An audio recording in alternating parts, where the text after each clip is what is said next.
एक हाथ में 5G स्मार्टफोन और दूसरे हाथ में 14 किलो का गैस सिलेंडर। एक तरफ डिजिटल इंडिया के बड़े बड़े दावे और दूसरी तरफ गैस एजेंसियों के बाहर किलोमीटर लंबी कतारें। यह सवाल है, क्या यह वही नया भारत है जिसकी हम कल्पना करते हैं? दुनिया के किसी कोने में मिसाइल गिरती है और उसकी आंच हमारे घर की रसोई तक पहुंच जाती है। क्या सच में एक विदेशी युद्ध भारत की रोटी को छीन सकता है या फिर कहानी कहीं और छिपी है?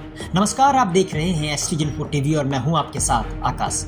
और आज हम बात करेंगे उस सच्चाई की जो टीवी डिबेट में कम लेकिन सड़कों पर ज्यादा दिखाई दे रही है।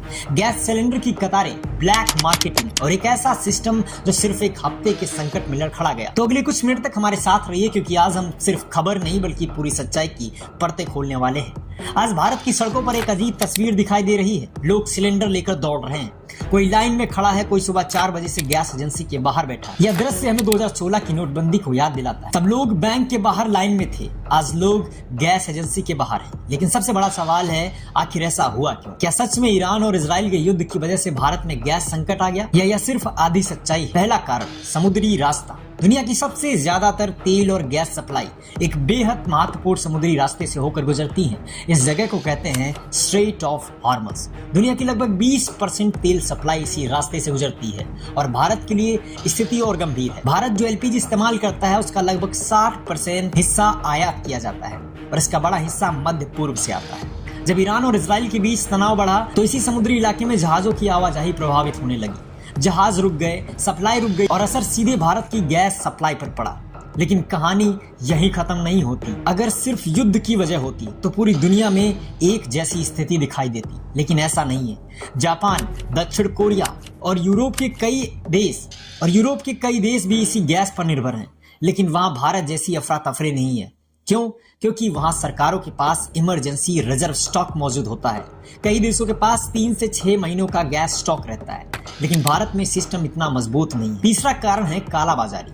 जहां संकट आता है वहीं से एक और बीमारी शुरू हो जाती है, ब्लैक मार्केटिंग। कई जगह गैस एजेंसियों के बाहर बोर्ड लगा है, स्टॉक खत्म हो चुका है, लेकिन रात में वही सिलेंडर 2000 से 3000 रुपए तक में बिक रहा है। यानी असली संकट सप्लाई से ज्यादा सिस्टम और भ्रष्टाचार का है। इसका सबसे ज्यादा असर किस पर पड़ता है?